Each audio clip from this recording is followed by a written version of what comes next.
నిన్నటి వ్లాగ్కి continuation part అనమాట. So ఇల్లంతా స్వీప్ చేసుకొని వచ్చిన తర్వాత స్నానానికి వెళ్ళి కాటన్ శారీ కట్టుకొని పూజ చేసుకోవాలని చెప్పి డిసైడ్ అయ్యాను.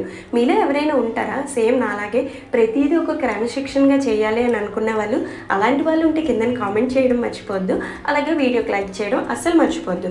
సో మన ఇంట్లో మొక్కలు పెంచుకొని ఆ మొక్కల నుంచి పువ్వులు తెంపుకొని ఆ దేవుడికి పూజ చేసుకుంటే ఆ సెల్ఫ్ సాటిస్ఫాక్షన్ వేరు.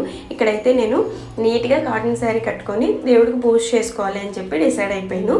సో మా మొక్కల నుంచి పువ్వులు తెచ్చి పూజ మందిరం అలంకరించుకొని నీట్గా అయితే దీపం పెట్టేసుకున్నాను.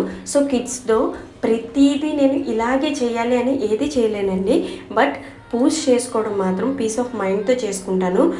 దేవుడి మీద ఫుల్ నమ్మకంతో చేసుకుంటాను. ఎండ్ ఆఫ్ ద డే అది మాత్రమే ఇంపార్టెంట్ అని చెప్పి నేను స్ట్రాంగ్గా నమ్ముతాను అనమాట. సో నా వీడియోస్ కనుక మీకు నచ్చినట్లయితే ఇంకెందుకు లేట్ లైక్ చేసేయండి, షేర్ చేసేయండి, కామెంట్ చేయడం అస్సలు మర్చిపోద్ది. By by.